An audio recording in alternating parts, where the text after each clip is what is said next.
And we're back for part two. Welcome back to our two-part episode. As Thanksgiving is just around the corner tomorrow, we are giving you a two-parter here. Go back to part one if you want to see what we did for ourselves today. And hop in here if you've already seen part one. We're going to jump into asking Erin about the product. What's going on with the product front, Erin? I'm actually going to do two things. One is one of your wins. It's Women-led Wednesday. Yes, it is. Today, right? It was so exciting. So today, Maya, you can talk about this more, but we are promoting female-forward businesses, and specifically Black Friday is the consumer day.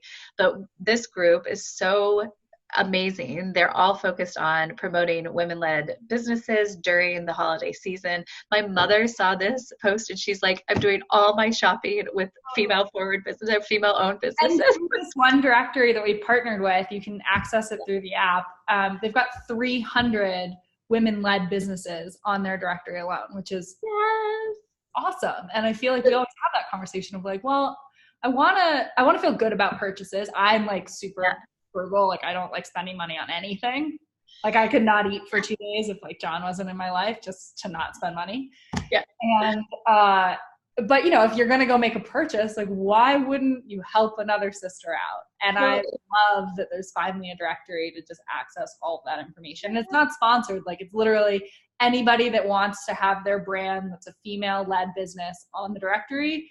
Great. They're not asking for anything. It's basically like an NGO. It's so exciting.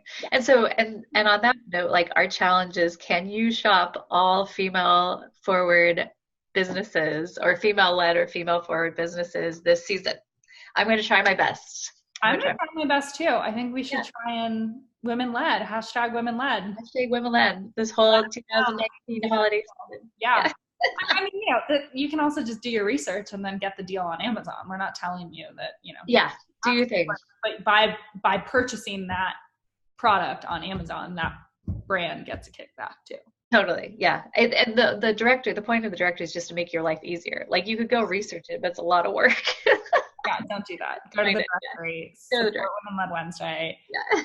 And their partnership ongoing. So we will always host now their deals and specific highlighted brands from Women-led Wednesday and curated by them. So download Nav.it, you will have constant, continuous access to women-led brands. Yay! That's a huge win because it's all part of our community supporting each other.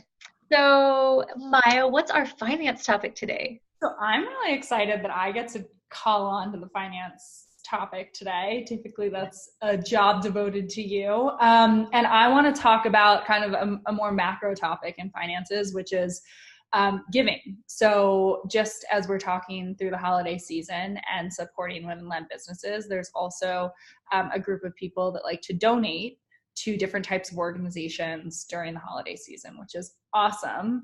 And a lot of people, I think, go toward maybe their traditional food bank or their local homegrown initiatives. If you live in a bigger city, that might feel less accessible. Or I'm going to be also real in my real, maybe this is my real talk today.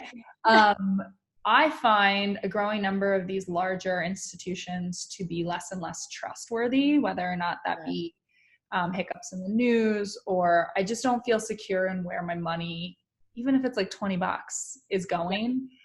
So I am a big fan of finding what we in the industry call grassroots organizations that try and give a majority of their funds to the actual projects on the ground. How do you find them? So this is a good question. It's hard to find. We are, let's call it a bit of our CSR, kind of corporate social responsibility initiative. In the back of my mind for Nav.it is I want to keep consumers up to date with what some of these organizations are. I'm on the board of one called the Minga Foundation. Yes. themingafoundation.org. That's MINGA. It'll be in the show notes. I'm on the board of one, and we focus on women's development across the world. So there are, of course, just millions and millions of other underserved people and communities around the world that not only need immediate access, but also need long-term sustainable resources. And so no matter what kind of organization you're looking for, if you're like me and you're maybe a little bit more skeptical of the bigger NGOs out there, I always recommend looking at the board first and looking at their resource allocation. If it's domestic, it's always easier to search for 501c3s, which is basically like our nonprofit. It's a nonprofit business. Yeah. So you can search, there are a couple of different directories, and I can add some of those to the show notes too. But my first thing, like I said, is looking at their human resource allocation. I don't really like the term human resource, but it's the most colloquial, so we'll go with it. See who's on their team and who they're paying. I think that a lot of groups that say they're small and they donate, 95% of their funds to their projects can only do so if most of their team is volunteer. Now that means, I mean, because you can't pay, it's the same problem of paying software engineers in this country. Like, people are expensive. You have a minimum wage, which is great. I'm not advocating against it ever, but you can be effective through different kinds of foundations that you set up, different volunteer groups and organizations that have a passion and, frankly, a unique tie to 1 to 5 different communities. And I often find that those are the organizations that make a much longer lasting impact, because they're not around the mentality of get in, do the work and get out so we can prove to the big Ford Foundation money that we've made that tangible impact. So these are groups that might have a lot less money coming in, or maybe it's like a family foundation or something of the sort, but they're often in it for the long haul. And so what that can mean, like, for instance, what that means for Minga is we do, we have not really an open enrollment for applications, but we have an application timeline. Yeah. People write into us from all over the world asking for things, tangible outcomes, because that's what they're familiar with, like clean water. Yes. Should everybody have clean water? Yes. Yeah. Totally. And that's going to be a really impactful message. Obviously, we look at a couple of different variables before we donate. Then we go in with the understanding that we're going to provide this initial resource because, of course, everybody needs clean water if we're going with that example. Right. But at the same time, there's probably some other like culturally structural issues that the community is willing to address. And a lot of times these communities don't even have like a actual community board. Like, they haven't actually set up this like structural entity within the community who can become advocates for the community, who can receive grants, who can write grants. Right. It kind of create this easily identifiable process. So that's something that Minga really focuses on. It's like, what's our long-term sustainable impact? We want to get these communities to a place where they don't need us. Like, we're such small dogs in the whole process.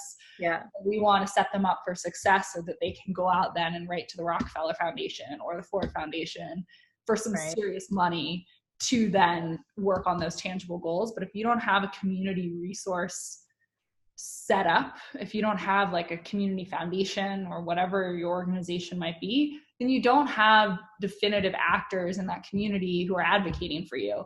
And most importantly, and something that like we kind of mandate, is within that community organization or that board or whatever you want to call it, it has to be equal. You have to have women and men on the board, because yay, very good. Community's population. So there's a whole lot of opportunities to kind of research these kinds of organizations. They should be rather forthright with the kinds of work that they do. And you can always look on their annual reports. If they have a website, they have to have their annual reports on their website, and they should date back to, I think it's at least 5 years.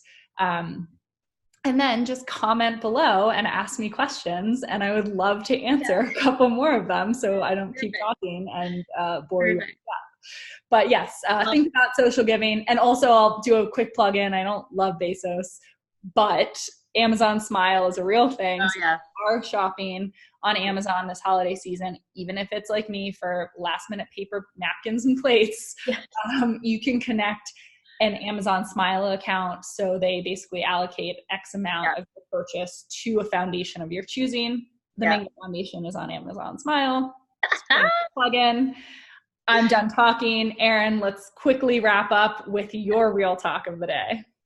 Oh man. Well, just on giving for me, it's been one thing that I feel very comfortable with is on the organizations I've worked with, right? So like when I have found I'm not as creative as I wish I was, and I also think that Nav.it, there's something for Nav.it in the future of PayPal did a really interesting thing during the California fires like last year where they vetted 4 or 5 groups that were working in the fire, and as you went to pay, I was paying my friend, my kid's mom something. I saw this and I was like, yes, yes, these poor people are, dying, like their houses are being burned. Yes, I will give some money to these already vetted organizations. So stay tuned to like ideas that we have around that, because I think that part of the community of Nav.it is thinking about how can we circulate money, and especially around women's development like Minga.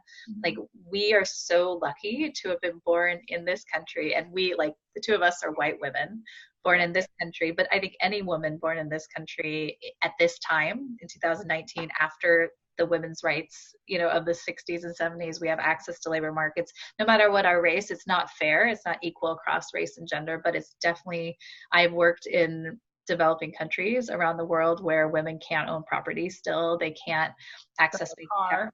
Yeah, in war zones where they're literally, the target of evil acts. So like we are lucky to be born in this country, and it's part of our community of thinking about how we support each other. So I'm excited for all that. So my real talk is literally just like, I'm so excited for 2020. There's like so much to do for Nav.it, but there's also like so much good happening in the world. And it's 100 years since we got the vote, since white women got the vote in this country. And like, that's saying something. We have another 100 years, 50 years later, women of color got the vote. We're another 50 years after that. Like we got 50-year marks and 100-year marks that we're like doing cool stuff. So I'm excited. I love it. And that is a beautiful note to end with, of that is what we're thankful for. Yes, that's it. Yay. So, happy Thanksgiving to all of you in this country. Hoping you all have a great, safe holiday and you're not too affected by these storms. Yes. We'll see you on Friday. Have fun with family.